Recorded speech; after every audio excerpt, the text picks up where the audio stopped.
As salespeople, we hear all too often that the revenue numbers look good, but we aren't working the phone enough. Do we ever take the time to explore where cold calling should live? Is it really a sales function, or should it reside somewhere else in the organization? Marketing and sales are full of myths, misconceptions, and even flat-out lies. Join us as we step out of the echo chamber and into the phone room to talk a little cold calling. Hello and welcome to the Rethink Marketing Podcast. I'm Colin Jeffries, joined by the calming corraller of cold calling candor, the sales legend himself, Nick Smith. How are you today, Nick? I'm doing fantastic, Colin. I'm so excited for this. Absolutely. Happy to have you here. Now, I know our audience is probably wondering what happened to Eric, everyone's favorite co-host, and I'll tell them that he's taking a few months off to really focus on building his business. So joining me as our interim co-host and bringing the sales perspective is Nick. Nick, would you mind giving us a quick intro to yourself? Sure thing. Well, I think the most important qualification is that my middle name is Reed, because if we're going to replace Eric Reed, we got to stick with the Reed in there somewhere. So, Nick Reed Smith. That's I've the been in only sales. reason that you were chosen. Only reason, right? I've been in sales for a good part of my career. I've done everything from, consulting sales to custom software sales, and now in the SaaS world. I know a little bit about marketing, got my MBA in marketing, so hope to be able to speak a little bit about both sales and marketing. And I'm just really excited to be here. And, the revenue engine is something that I think is so important to so many different companies. And so my whole goal is to be a student of that revenue generation game, whether it be sales, marketing, partnerships, whatever. So, that's what I hope to bring to the table. Beautifully said. And Nick, you're a Navy veteran as well, if I remember right. I am a Navy veteran. That's right. I served on a submarine for 4 years of my life. So anything that, I would definitely not recommend living in a smelly steel tube with 150 dudes and going underwater. But, I'm really glad I did it. Also really glad to be a civilian now. Yeah, I'm sure. Well, let's dive into today's topic.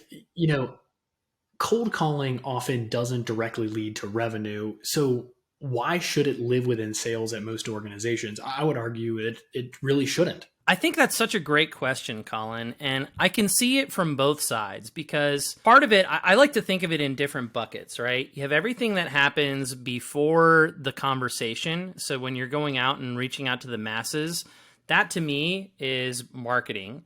Then you have everything from the time that someone raises their hand and says, hey, I'm interested, and you have that conversation and it ultimately converts into a sale. That's the sales function. And then anything else after that, that's really, customer success, operations, et cetera, et cetera. So I could see the argument to why cold calling, it's really more about driving brand awareness, getting that person to raise their hand and say, hey, I'm interested, why that should live under marketing. But I can also see the other side of the coin, which is, hey, maybe you have a marketing team who they're a bunch of digital marketers. They've never made cold calls before in their entire lives. And now they have to manage this whole team of SDRs, BDRs. They don't know what they're doing. That might be a really big ask. Also, I think it depends on, hey, are we a sales tilted organization or a marketing tilted organization? And there's so many different variables that go into play there as well. All really, really good points. I'd like to start by taking a little bit of a step back and asking, what's the point of cold calling in your organization in particular? Is it brand building? Is it filling sales calendars? Is it actually selling? Or is it something else entirely? Because the way that I think of different functions is, if it's brand building, it probably should live in marketing. If the point of your cold calling efforts is to fill sales calendars, maybe you look at SDRs or BDRs, maybe there's this sort of integrated relationship where the actual cold calling function lives within marketing, but it works with sales very closely. The other element is, we have this cold calling function that leads directly to sales.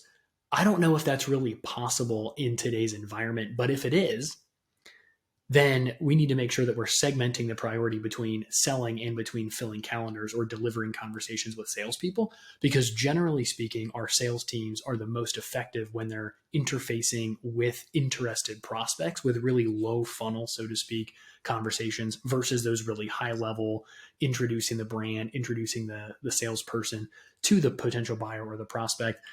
I just don't know that that's where we want cold calling to live. What do you think about that, Nick? I think those are all fantastic points, and I would agree with you. I've spent most of my career in B2B sales, and so when you're selling something that's a high dollar value, it's kind of a complex sale, it's not something that you're going to one call close, right? In that situation, I agree with you. I don't think that it makes sense to try and pick up the phone and just try and pitch your product to people. Not really a great approach. I also don't think it's necessarily a great idea to just pick up the phone and be like, hey, I'm just calling you to introduce myself and introduce you to my company.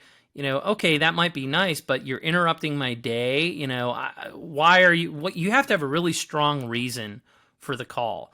So I think that the best approach that I've seen with B2B cold calling, especially in that complex environment, is you're really calling more to try and set that appointment. But before you even pick up the phone, I think there's a couple key things that have to happen, right? I don't even necessarily use the term cold calling. I think prospecting calling or warm calling is even something that I'll look at, because if you have a marketing apparatus that is out there that's generating interest, generating brand awareness, if you have data, if you're running ABM campaigns, there's so many different things you can do. Then what happens is you can give your sales team a very tight target list. They can go out, conduct some research, try and find a trigger, try and find a pain point, and then you have a really strong reason for picking up the phone and calling. So instead of picking up and saying, hey, I want to pitch you my product, it's a lot more like, hey, Jim, I know I'm calling you out of the blue. Do you have half a second for me to tell you why I'm calling? I have a really good reason. Okay, what's this reason?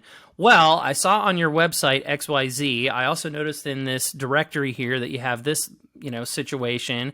Typically, when I'm talking to people who have those circumstances, this is the pain point I'm seeing. Is that relevant to you, right? So you have a much stronger reason for calling versus just calling them out of the blue. You're showing, hey, I've done my research. I'm speaking to you specifically. I'm not just calling 1,000 people. I think that works a lot better. I would agree completely with that. And I love this idea of warm calling versus cold calling, because ultimately that leads to long-term success versus high turnover, high churn, low closing rate, low success rate that we often see with cold calling, especially when not done very, very well. I mean, to be a successful SDR or BDR, it takes a lot of training, it takes a lot of coaching, and it takes, generally speaking, a very robust onboarding system in order to make that person successful. And I've seen too many salespeople who have been forced to work the phones and they don't have that training or that ongoing support, or they're just not receiving the training and the orientation that they need in an ongoing fashion. And that can really limit their effectiveness. And that leads to the sort of self-deprecation and the self-fulfilling prophecy of, I keep getting hung up on, I keep hearing no on the phones, now my schedule's empty, now I don't have enough prospects to close, and so on and so forth. Versus if we let salespeople have full schedules based on the marketing engine or the SDR or the BDR that may live within marketing, that allows them to focus on customer success and on actually closing revenue versus building brand or constantly having to introduce themselves to new prospects. I will say, if it's incumbent on the salespeople to fill their own schedules, as marketing leaders and as sales leaders, we really need to step back and give them the latitude to do that how they see fit, looking at high intent meetings versus just number of phone calls. I've seen that bite too many people in the butt. I love this topic so much because I can't tell you the number of organizations I've seen really shoot themselves in the foot because they're so focused on, I mean, in management, theory, right? You always talk about, hey, let's manage the leading indicators, not the lagging indicators. And so people think, oh, well, the number of dials is going to result in the number of appointments. And yet what you're doing is Exactly. you're managing people into a box. You're eliminating creativity.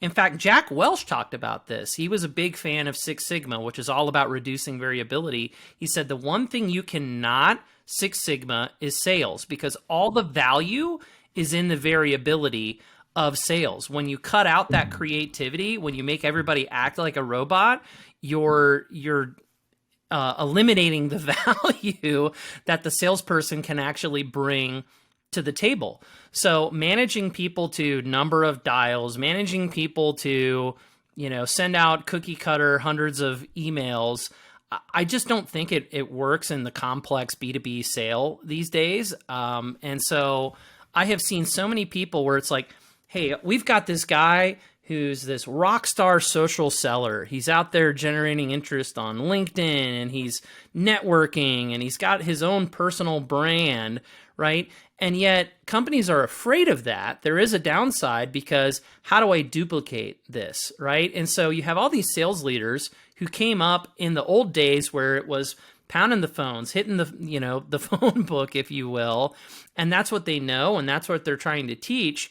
And yet when they do that, the actual numbers go down in terms of appointments set, and then those all-star players, they end up moving on and leaving the organization. So it's a double-edged sword, because it would be great if you can, I guess, sort of reward those people who are being creative and who are being successful. But at the same time, as a manager, it's really challenging to say, how do I recreate this? How do I spread this culturally, and can I manage this, because that can be really difficult too, finding those people who are the creative people and trying to teach that to a whole team of SDRs. That's a challenge as well.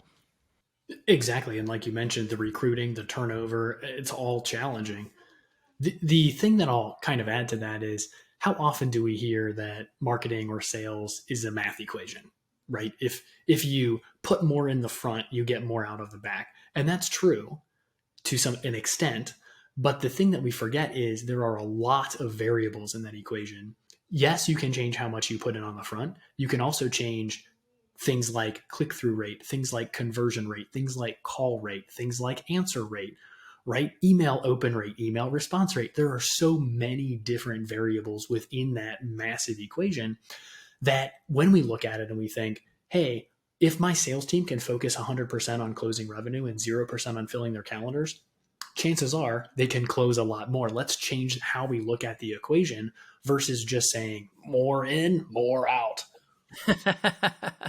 I agree with you. I think sales is a combination of science and art, right? There is a scientific aspect to sales. There are certain things you can follow that are proven to work, but the art part of it is, hey, someone's sales approach might not work universally across everybody. This is a big challenge in sales leadership, is trying to manage every single person the same. Depending on your personality style, depending on many different factors, something that works for one person might not work for the other person. So you have to give people the guardrails to operate within and say, here's a system, but we're going to give you enough latitude within that system to be able to make it your own, make it work for you, do what's going to be the most successful for you. And to your point, if you just manage every specific number and you micromanage all of that, you might be hurting yourself, because now you're telling somebody, hey, you have to go make 100 calls, when maybe for that person, if they spent all their time on LinkedIn, they could fill up their calendar much more efficiently. Or someone else might be really good at sending cold emails, or someone else might be really good at leveraging Twitter. There's a million different ways to go out there and set appointments. And so making everybody do it exactly the same, it just doesn't make sense to me. I think that is spot on. And all that to say too, different business structures, different sales team structures, different systems demand different areas of flexibility. So maybe one of those areas of flexibility is amount of email usage. Maybe another area of flexibility is amount of social media usage. Maybe another area of flexibility is amount of cold calls. So I would agree completely with what you said, Nick.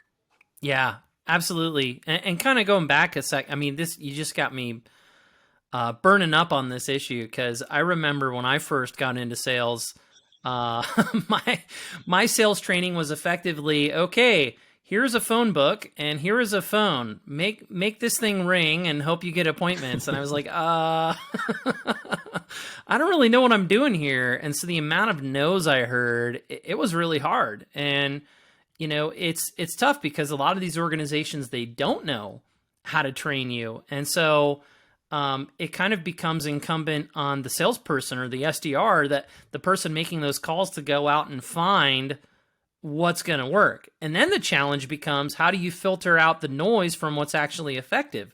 Because there's thousands of different cold calling trainings and courses, and these things are proliferating all over the place. And I'm sure all of them work to some degree, but not all of them are going to work for you and your style. And so it's kind of one of those situations where you just have to continuously iterate until you find something that works for you, and then, continue to invest in that and build on the skill, and eventually you get really good.